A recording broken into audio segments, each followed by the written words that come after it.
কি প্রয়োজন? সর্বপ্রথম ভাগবতের প্রথমে বলছে সত্যই পরম ধীময়ী, সত্যই পরম ধর্ম। তুমি সাধু হলে, প্রসাদ খেলে, কিন্তু তুমি দিনে 100টা কথা বললে তার 80টা মিথ্যা বলো, হবে না তোমার ভজন। চাঁদ কাজী, মলয় কাজী এরা কিন্তু মুসলমান উদ্ধার হলো কিভাবে? তাদের ভেতরে শুদ্ধতা এসেছিল, সত্য এসেছিল, তাই সত্য পুরুষ তাকে রক্ষা করে গিয়েছেন। বলছে তুমি যদি ধর্মের পথে যেতে হও, তোমার বদন শুদ্ধ করো। বদন যদি শুদ্ধ হয়ে যায়, তোমার নাসিকা শুদ্ধ করো, যেন খারাপ গন্ধ নাসিকা স্পর্শ না করে। নাসিকা যদি শুদ্ধ হয়ে যায়, তোমার চোখ শুদ্ধ করো। চোখ যদি শুদ্ধ হয়ে যায়, তোমার কর্ণ শুদ্ধি করো। কর্ণ শুদ্ধি হয়ে গেলে তোমার হস্ত শুদ্ধি করো। হস্ত শুদ্ধি হয়ে গেলে তোমার চরণ শুদ্ধি করো।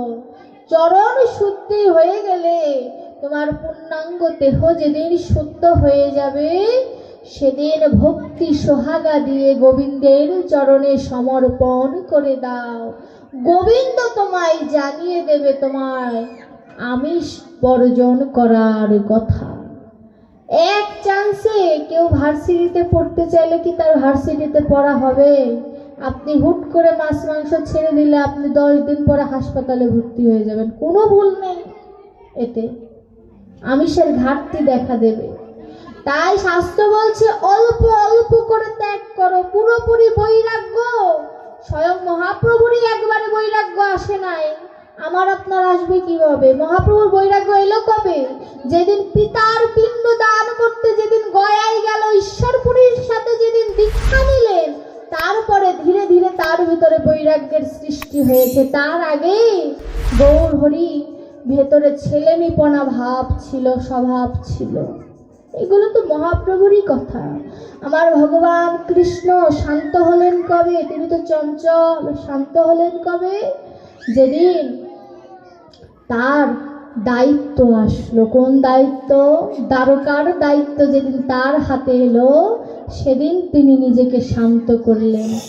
এবার যদি প্রশ্ন করি, আমরা কোন গোবিন্দকে চাই? মধুরার গোবিন্দকে, বৃন্দাবনের গোবিন্দকে, নাকি অযোধ্যার গোবিন্দকে, অযোধ্যার রামকে, নাকি ওই দ্রৌপদীকে রক্ষা করেছিল যে গোবিন্দ, কুরুক্ষেত্রের গোবিন্দ, তাকে চাই? কোন গোবিন্দকে চাই?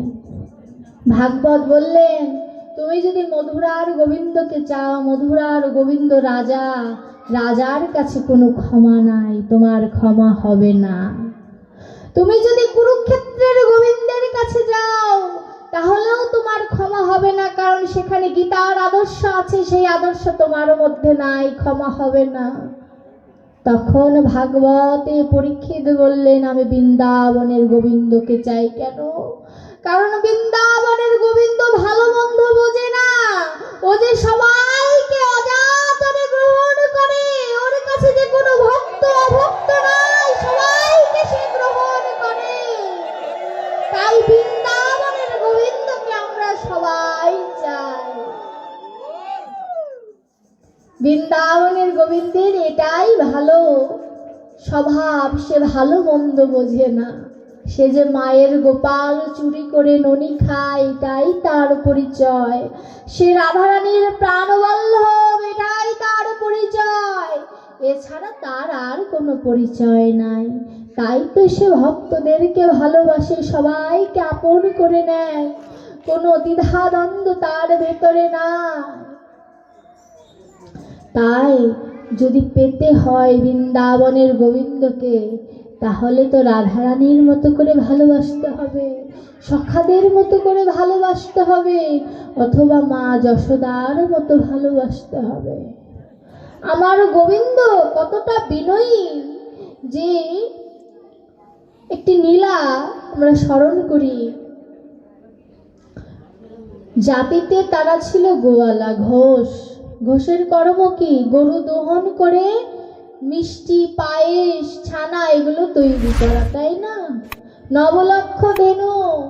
নন্দরাজার ভিতরে একটু সংশয় এলো যে ছেলে দুটো বড় হচ্ছে, জাত কর্ম শিখিয়ে রাখা ভালো। কৃষ্ণকে বলছে, আরে কৃষ্ণ চল আজ তোকে গাভী দহন করা শিখাবো। যে কিনা এই জগৎকে পরিচালনা করে তাকে বলছে আজ তোকে গাভী দহন করা শিখাবো। ঠিক আছে বাবা, আমি যাব। সাথে বলরাম দাদাও চলছে। বলরাম দাদার হাতে দিলেন বালতি, রশি, যেগুলো দহন কাজে প্রয়োজন সেগুলো দিলেন। কানু গোপাল আমার বলছে, ও বাবা তুমি দাদাকে সব দায়িত্ব দিয়ে দিলে, আমায় কিছু দেবে না? নন্দরাজা বলছে, তুইও নিবি? ধর, আমার পায়ের পাদুকা দুটো তুই ধর। পায়ের জুতো গোবিন্দকে বলছে, এই জুতো দুটো সামলিয়ে তুই যেখানে গরু দহন হবে, গাভী দহন হবে, সেখানে নিয়ে যাবি। আমার ভগবান কি করেছে জানো? আমার ওই নন্দ রাজার পাদুকা আমার গোবিন্দ মাথায় ধারণ করে নয়ন জলে কেঁদে কেঁদে চলে যাচ্ছে। ভাগবত বলছে, ও ভগবান, তুমি তো ভগবান, ভক্ত জানে না তুমি ভগবান, তাই তার পাদুকা মানে জুতো তোমার হাতে খুলে দিয়েছে। তুমি তো জানো তুমি ভগবান, কেন ভক্তের জুতো তুমি মাথায় নিলে? ভগবান বলছে, ওরে ভক্ত তো সর্বদা আমার মাথায় থাকে, ও যে আমার মাথার মুকুটমণি, ভক্ত বিনে আর জানি না, মানে আর কিছু জানি না। নন্দরাজা যখন দেখেছে গোপালের চোখে জল, বলছে, ও গোপাল তুই কাঁদছিস কেন? জুতো তো বেশি ভারী নয়। আমার গোপাল মনে মনে বলছে, বাবা জুতো যেমন করে তুমি আমায় দিলে, যদি তেমন করে তোমার দেহের ভারটাও তুমি যদি আমায় দিয়ে দিতে, আমি সাধু সাধু বলে গ্রহণ করতাম। এই হচ্ছে আমার ভগবানের বাৎসল্য প্রেম। তিনি ভগবান হয়েও মাতা পিতাকে কতটা ঊর্ধ্বে রেখেছে একবার অনুভব করুন।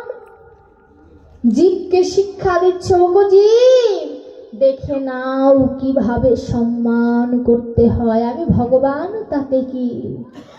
আমি ভগবান হলেও যখন আমি যশোদাকে মা বলেছি তখন আমি যশোদার কাছে ছোট।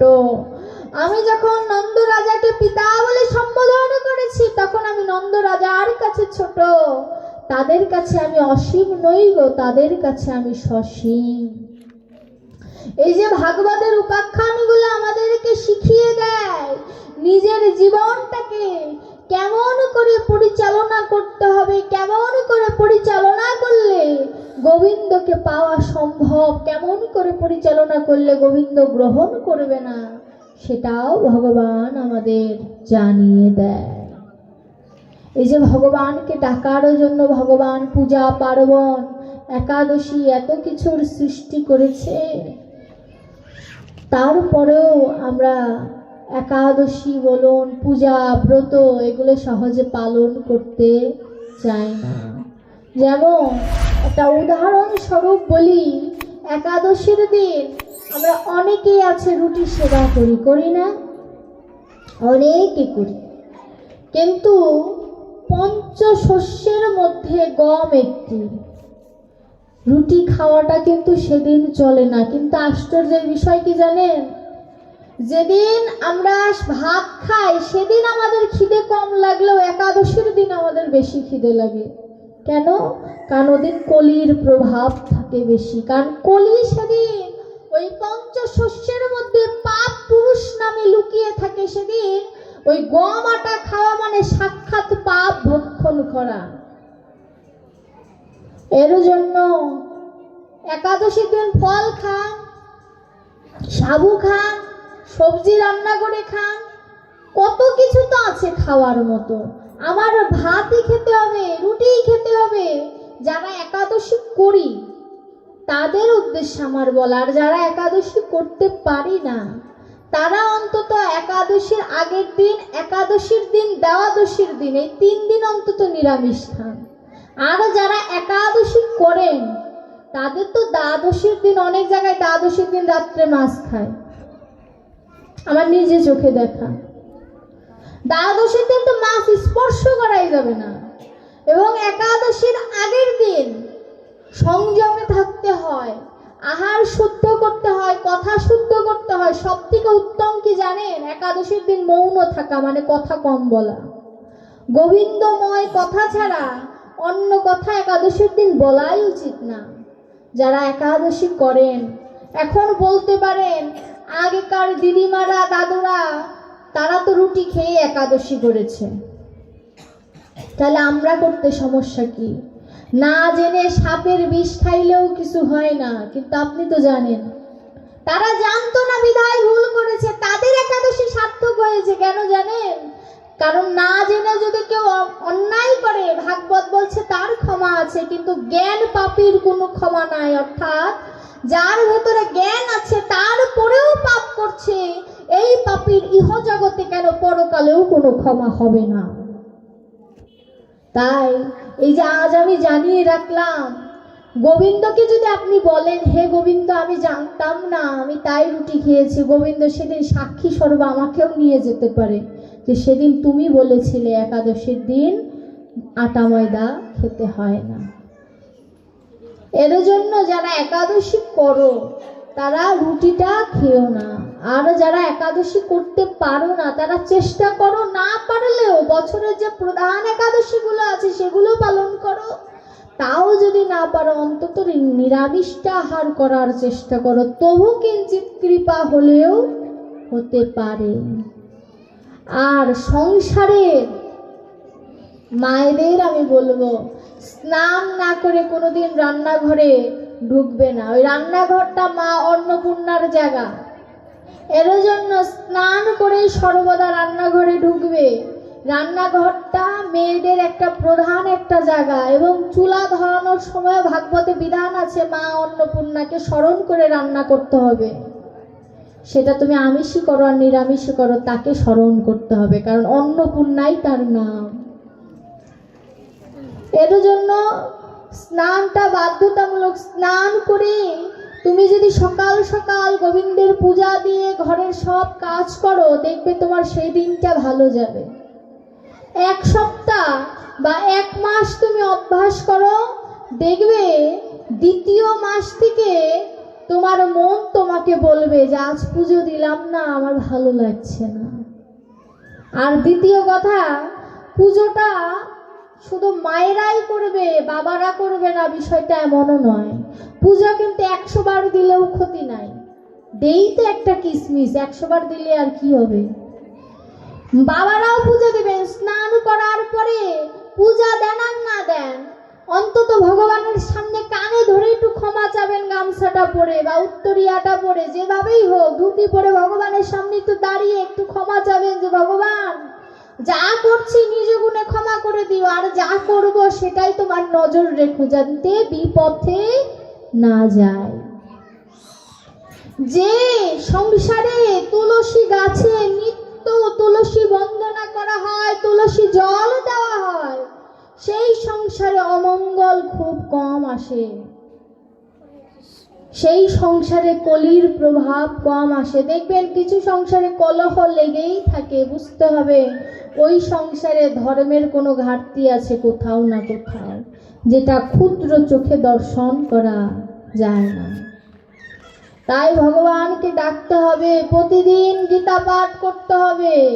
যারা পড়ালেখা জানো না তারা গীতা গীতা নাম উচ্চারণ করো, গীতার 18টা নাম উচ্চারণ করো।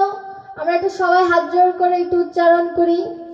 গঙ্গা গীতা চ সাবিত্রী সীতা সত্য প্রতিব্রতা ব্রহ্মবলিতি সন্ধ্যা মুক্তি গৃহিণী অর্ধমাত্রা চিতানন্দ ভগ্নি ভান্তি নাশিনী বেদত্তৈ পরমানন্দ তত্ত্বার্থ জ্ঞান মঞ্জুরি।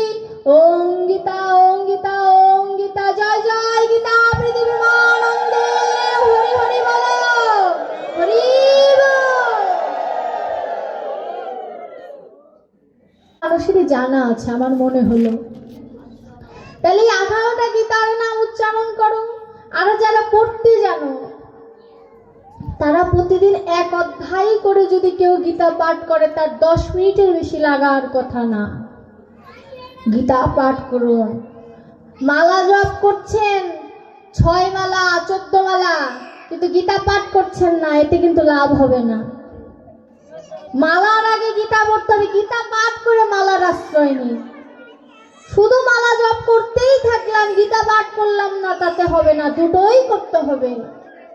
মালা জপ করো আর না করো, গীতা পাঠ যদি তুমি না করো, নিজেকে যদি অর্জুনের জায়গায় যদি নিজেকে উপস্থাপন না করো, তাহলে কিন্তু কোনোদিন গোবিন্দের কৃপা পাওয়া যাবে না। আর মালা জপ করবে, নিরজনে জপ করবে, এটা আমার বিশেষ অনুরোধ। ডক্টর মহানামব্রতজি বললেন, মালার থলিটা হচ্ছে রাসস্থলী। গোপনে কিছু আছে দেখেই তো মালার উপরে একটা থলি দেওয়া।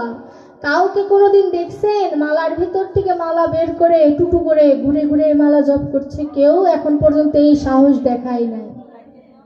মালার থলিটা থাকার কারণ হচ্ছে গোপনে কিছু আছে। বললেন, গোপনে যে গোবিন্দ ভজে সেই তো আমার গোপী। ভাগবতে কিন্তু সব লেখা আছে, কিন্তু গোবিন্দকে গোপীরা কি বলে ডাকতো, কি ভজনে তারা পেল, এটা কিন্তু নাই। কেন নাই? কারণ গোপন প্রীতি গোপনে রাখিও, তবে তো থাকিবে সুখে। প্রীতি প্রীতি বলে সবাই, প্রীতি কাহাকে বলে? কেউ কেউ প্রীতি করিয়া অনলে পুড়িয়া মরে, আবার কেউ কেউ প্রীতি করিয়া জলের মধ্যে হেঁটে হেঁটে চলে। কেউ কেউ প্রীতি করিয়া আগুনের মধ্যে পুড়ে মরে, আবার কেউ কেউ প্রীতি করিয়া আগুন প্রজ্বলন করে। চণ্ডীদাসে কয়, ওহ প্রীতি যদি করতে হয় গোবিন্দের চরণে করো, আর কোথাও যাইও না।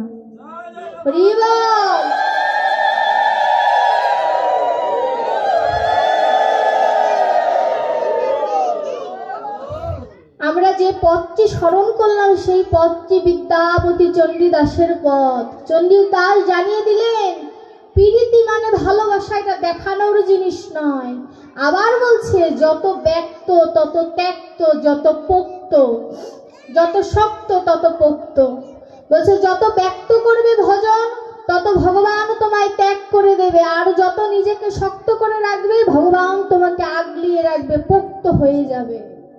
তাই মালা জপ করতে হবে নিরজনে বসে। মন, দেহ, মন, প্রাণ একসাথে সংযোগ করে, চোখ বন্ধ করে, গোবিন্দের বিগ্রহ দর্শন করে মালা জপ করতে হবে। মালার প্রত্যেকটি গটির মাঝে মাঝে দেখবেন 2.5 প্যাচের গিট আছে। ওটা কিন্তু একটু বেশিও না, একটু কমই না, 2.5 প্যাচের গিট। ওই 2.5 প্যাচের গিটের মধ্যে রাধা গোবিন্দের মিলন ঘটে দিবানিশি। সেই মিলনটাকে আপনি যেখানে সেখানে নিয়ে যেতে পারেন না, কারণ ভাগবত বলছে রাস অনেক গোপন বিষয়বস্তু।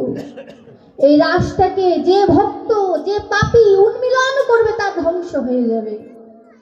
তাই মালাটা জপ করবেন ঘরের মধ্যে, আর মালা জপ করে কথা বলবেন না। এটা তো প্রধান। মালা জপ করে কথা বলতে হয় না। কেন জানেন? ধরুন আপনি কৃষ্ণ নাম, ওই গুটিটা ধরে আমরা সাধারণত কথা বলি, তাই না? তখন মালা আমায় প্রশ্ন করে, তুমি যে মালার ভেতরে গুটিটা ধরে কথা বলছো, ওই সময় আমার কৃষ্ণ নামটাকে তুমি কোথায় রাখলে? ওই সময়টা তুমি আমার কৃষ্ণ নামকে কোথায় রাখলে? এর উত্তর আমার কাছে নাই, আপনার কাছেও নাই, ভাগবতেও নাই। তার জন্য বলছে, ভাগবতে বলছে, তুমি যদি মালা জপ করো, করে জপ করো, আর করিতে জপ করো, যেভাবেই করো না কেন, এক জায়গায় বসে জপ যতটুকু পারো করে রেখে দাও, আমায় নিয়ে ঘুরো না। ঘোরা যাবে না। এটা আমাদেরকে মনে রাখতে হবে। মালাটা দেখানোর বিষয়বস্তু নয়। হরিদাস ঠাকুর 3 লক্ষ নাম করতেন, 1 লক্ষ বার ধীরে ধীরে, 1 লক্ষ বার উচ্চ স্বরে, আরেক লক্ষ বার নাম জপ করতেন, জিহ্বাও জোর নড়ত না। 3 লক্ষ বার নাম জপ জপ করতেন, আমার আপনার পক্ষে সম্ভব? কিন্তু হরিদাস ঠাকুর কিন্তু জীবনে গৌর হরিকে দেখায় দেখায় নাম জপ করে নাই। গৌরের কানে খবরটা গেল কিভাবে? কারণ গৌর ভাব নয়নে দেখেছে নাম আচার্য হরিদাস ঠাকুর প্রতিদিন 3,00,000 বার নাম জপ করে। তাই কাউকে জানাবার প্রয়োজন নাই আমি জপ করি, আমার ভগবান জানলেই হবে আমি জপ করি, এটাই আমার জন্য যথেষ্ট। ভজন কাউকে দেখিও না, ভজনে অভিশাপ লেগে যাবে, ভজন নষ্ট হয়ে যাবে। আমরা বলি না নজর লেগেছে, বাচ্চার জিব্বা উল্টিয়ে গেলে আমরা বলি নজর লেগেছে। ভজনেও কিন্তু অভক্তের নজর লাগে। আপনি মালা জপ করছেন, কোনো এক ভক্ত যদি আপনাকে বলে বড় ভক্ত হয়েছে, ওই যে কথাটা বললো না, এটাই আপনার ওই শব্দটার বাতাসটাই আপনাকে অপবিত্র করে দেবে। যেটা আমরা সনাতনীরা খুব ভালো পারি। আমরা সনাতনীরা কেমন জানেন, পরের উন্নতি আমরা দেখতে পারি না। এর জন্যই সনাতনীদের এত অধঃপতন। ভবিষ্যতে হয়তো আরো হতেও পারে, নাও হতে পারে, জানি না, কিন্তু সোচ্চার থাকতে হবে। কেমন অধঃপতন জানেন? ভবিষ্যতের উদাহরণ দেব না, গতকালকে বলেছিলাম আপনাদের মেয়েগুলোকে নিয়ে আসবেন। অধঃপতন যদি নাই হতো তাহলে আমার কথাটা রক্ষা করার জন্য হলেও আসতো। আজকে তো আর রাত হয়নি, আজকে দিনে দিনে পাঠ শেষ হয়ে যাচ্ছে। তবু আপনাদের সন্তানগুলো আসে নাই, তারা অবাধ্য, নাই আপনি অবাধ্য, তাদেরকে আনতে পারেন না। কথা তো যে কোনো একটা, তারা অবাধ্য তাই আপনার কথা শোনেনি, অথবা আপনিও অবাধ্য তাদেরকে বলেননি। আমার তো মনে হয় দুটোই 50-50 রয়েছে, হ্যাঁ কি না? একটু সাহস করে একটা হাত তুলে বলো তো সত্য কথা বলেছি আমি। আছে কারো সাহস মায়েদের? হেসো না। আমাকে নোয়াখালী, ওটার কি বলে জানো মা, আঙ্কেল, প্রদেশ আঙ্কেলদের বাড়ির ওখানে কবিরহাটের মানুষরা আমার রকচটা বলে, জানেন? আমার নাম দিয়েছে রকচটা, কেন জানেন? তাদেরকে ইচ্ছা মতো ঝাল দিয়েছে, আমি কিছু বলি না তাই। আর তুমি যেতেও পারবা না, কবিরহাট তোমাকে আর কেউ নেবে না। আপনাদেরকে কেন কিছু বলি না জানেন? ওরা রকচটা নাম দিয়েছে তো তাই ভয়ে কিছু বলি না, কারণ এটা তো আমার ভালোবাসা বলুন, কাজ বলুন, এটাই তো আমার সবকিছু। যদি না ডাকেন কোথায় যাব? এর জন্য এই যে নিজের সন্তানদের, আমার তো আপনার সন্তান এলেই কি আর না এলেই কি, কমিটি আমাকে টাকা দেবে, আমি টাকা নিয়ে চলে যাব। কিন্তু আপনি যদি আমার কথাগুলো নিয়ে যদি ঘরে যেতে না পারেন, কমিটির আমাকে আনা সার্থক হলো না। কমিটির আনা সার্থক তখন যখন আপনারা শ্রবণ করে বাড়িতে যখন সেগুলো পালন করতে পারবেন, তখন কমিটির সার্থকতা, আপনার শোনার সার্থকতা, আমার বলার সার্থকতা। এর জন্য শুনতে হবে মন দিয়ে, অন্তর দিয়ে, আত্মনিবেদন করে শুনতে হবে। এই শুনতে শুনতেই দেখবেন একদিন উদ্ধার হয়ে যাবে। আজ আপনার সন্তানকে দামি দামি উপহার না দিয়ে একটু গীতা তুলে দিন। যে সন্তান গীতার ওজনটা ধারণ করতে পারবে, আপনি নিশ্চিত থাকুন সেই সন্তান বৃদ্ধ বয়সে আপনাকেও বহন করতে পারবে।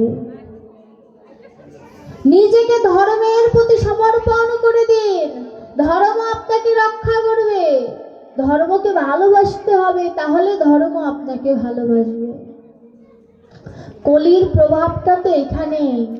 ধর্মের কথা ভালো লাগবে না, আন কথা আকু কথা শুনে মন করো সমালোচনা, আলোচনাও করো না, কৃষ্ণ নামের গুণগানও করো না। কৃষ্ণ কেন আসবে? কারণ তুমি তো আনমো না। কৃষ্ণ কেন আসবে? কারণ তুমি তো আনমো না, তুমি তো তার দিকে মন দিয়ে রও নাই। এই জগতে আপনার বাড়িতে যদি একজন আসে, তাকে যদি আপনি বসতে না বলেন, খেতে না বলেন, পরের বার সেই আত্মীয় আপনার বাড়ি আসবে? জীবনেও আসবে না, দাওয়াত করলেও আসবে না। ঠিক তেমন যে কিনা বিশ্ব ব্রহ্মাণ্ডের মালিক, সে আপনার চতুর্দিকে ঘোরাফেরা করছে, তার উপরেও গোবিন্দ দয়া করো বলে আকুল কণ্ঠে তাকে নিমন্ত্রণ জানাচ্ছি না। গোবিন্দ আসবে? জীবনেও আসবে না। মরার পরে কানে কৃষ্ণ নাম, বুকে দুটো গীতা দিয়ে বললাম স্বর্গে চলে যাবে, শ্রাদ্ধ করলাম স্বর্গে চলে যাবে, এত সোজা? স্বর্গ তো মামার বাড়ি, যে কোনো ভাবে পাঠাই দেওয়া যায়। ওই যে বলেছিল না আমাদের ভোট দাও, স্বর্গের টিকিট কেটে রেখেছি। স্বর্গ তো মামার বাড়ি হয়ে গিয়েছে।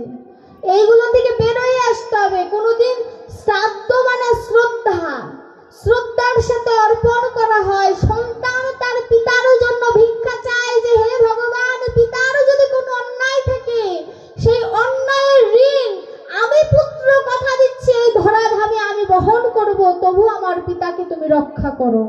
এটা পুত্রের কর্ম। পুত্র যদি জানতো এইটাই আসলে মাহাত্ম্য, জীবনও শ্রাদ্ধ করতো না। কেন জানেন? নিজের পাপেরই তো শেষ নাই, আবার পিতার পাপটাও ঘাড়ে বহন করা যদি শ্রাদ্ধের অর্থ এ থাকে, গ্রহণ করতো না। শ্রাদ্ধ করে পিতার আত্মার শান্তি, মাতার আত্মার শান্তি করার জন্য। গীতাটা দেয় কেন? ওই গীতাটা দেয় দেহটা শুদ্ধ হওয়ার জন্য। দেহের ভেতরের আত্মা তো তখন দেহের ভেতরে থাকে না। মূলত এইটা অর্থ নয়। ওই গীতাটা দেহের উপরে রেখে যারা ওই মৃত দেহকে দেখতে আসে তাদেরকে মনে করিয়ে দেয় গীতাটা পড়ো। এর জন্য মূলত এই দেহের উপরে গীতাটা রাখা। চন্দন দিয়ে আঁকিয়ে দেয় কেন দেহটা? মনে করিয়ে দেওয়ার জন্য আমাদের ওই দ্বাদশ সঙ্গের তিলকি শেষ সাজার বিষয়। আর কিছু সোনো পাউডার লিপস্টিক স্বর্ণের গহনা কিছু যাবে না। আপনার শরীরে যদি একটি ধাগা থাকে, মানে সুতো থাকে, ধরুন আমি যদি মারা যাই, আমার এই সুতোটা কিন্তু আমার পরিবারবর্গ কেটে জলে ভাসিয়ে দেবে, কিন্তু আমার এই যে স্বর্ণের আংটিটা জলে ভাসাবে না। কেন? স্বর্ণের দাম বেশি। সুতার তো 10 টাকা দাম, স্বর্ণের দাম 2,40,000 টাকা, আরো বেশি। ভগবান বলছে নিজের জীবনটাকে সোনার মতো পরিণত করো, আর নিজের দেহটাকে সুতা ভাবো। সুতার যেমন মূল্য নাই, তোমার দেহেরও মূল্য নাই। তোমার ওই আত্মাকে সোনার মতো করো। কোন সোনা? কৃষ্ণ নামের সোনায় পরিণত করো। যেন আমি জন্মান্তরের জন্য আমি ভগবান কথা দিচ্ছি, তোমার আত্মাকে আমার কাছে আমি গচ্ছিত রেখে দেব, আর কোথাও যেতে দেব না। নিজেকে সোনায় পরিণত করো। সোনার সাথে সোহাগা মিশ্রণ করলে যেমন আমার গোবিন্দ গলে যায়, সোনার সাথে সোহাগা মিশ্রণ করলে আমার সোনা গলে যায়। আর ভগবানের সাথে ভক্তি সোহাগা যদি কোনো ভক্ত মিশিয়ে দিতে পারে, আমার ভগবানও গলে যায়। আমার ভগবান কঠিন, আবার আমার ভগবান জলের মতো তরল। যে তাকে যেভাবে দর্শন করতে পারে, আমার গোবিন্দ তার কাছে তেমন।